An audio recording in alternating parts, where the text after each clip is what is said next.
One take, one take. This is NBA One Take featuring yours truly, Pretty Boy Lake. This is NBA One Take for your head. NBA One Take for your brain.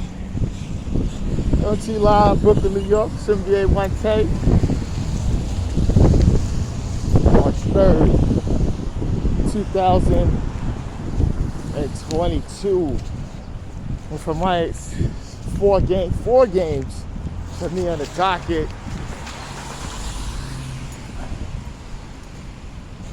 And the first game was the real great battle of two of the East best, as the Miami Heat going to Milwaukee to face the Bucks. And the Heat was really, it's a tightly contested game, and then the Heat really was pulling out all the stops to really try to close this game. But it was the will of the Bucks forcing turnovers and hitting big shots, and the Heat was making some careless mistakes. Something they kind of don't do. But the Bucks came back with just in a great fashion with a Drew Holiday floater, and he had no more timeouts left, and they win by 1.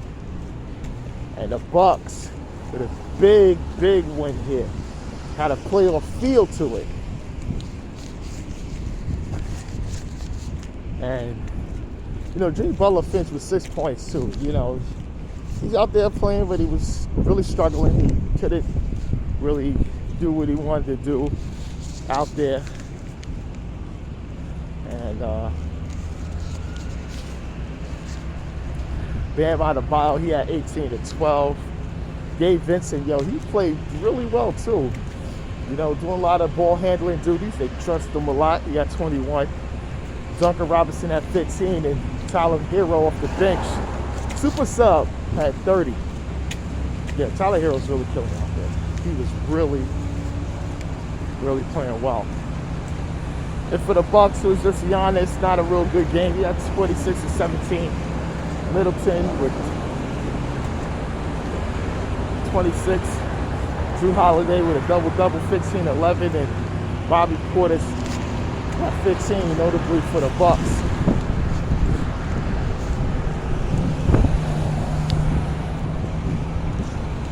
This is just a real good sign for the Bucks.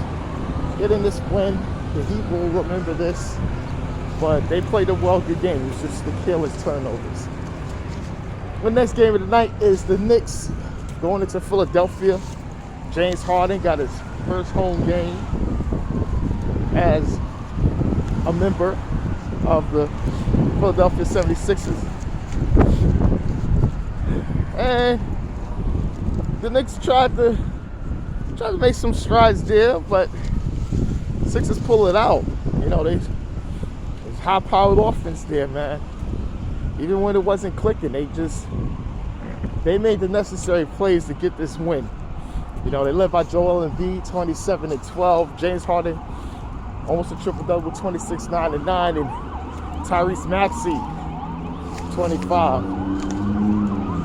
Maxey's up for get some MIP votes there. Don't be surprised. Yeah. And for the Knicks is RJ Barrett, 30. Julius Randle Fisher, 24. Knicks is on the slide. Really got to talk too much about them. You already know what I stand with the Knicks. See in previous videos what I've been saying about them. So they take this loss. And the next video of night, next game of the night is the Charlotte Hornets going up against the Cavs. Darius Garland is back. He was out previous game, but he comes back, scored 33. And Jared Allen had 18 and 11. But the Hornets was really piling it on, even with LaMelo going out. Terry Rozier finished with 29. Kelly Oubre had 19. Miles Bridges finished with 15, but they pulled away and really beat up on the Cavs here. So this is a good one for the Hornets. You know, trying to stay in the playoffs instead of the play-in. And the Cavs take a loss. But, you know, I don't know. Cavs just learn from the loss and then they come back and get some big wins. So I just like what Bickerstaff good with the team. And that's it. And the last game of the night was the Utah Jazz versus the Houston Rockets. This one went into overtime. It's a really, really good game. It was the Jazz coming out with the big win. And I thought the Rockets was going to win this. Nah, they had to. It was Donovan Mitchell. He finished with 37 and 6. Rudy Gobert 27 and 17. Bojan had 18. And Mike Conley finished with 15. Those for the Jazz. And for the Rockets, you know, the young guys is doing well. Christian Wood, he had 20, 28, and Jalen Green with a crazy dunk over Gobert and was playing well. Streaky at 27. Kevin Porter Jr. had a double-double, 17 and 12. And K.M. Martin Jr. had 20, notably for the Houston Rockets.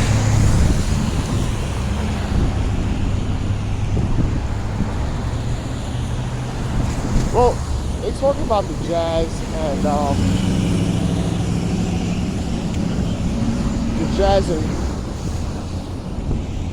what they looking like, right?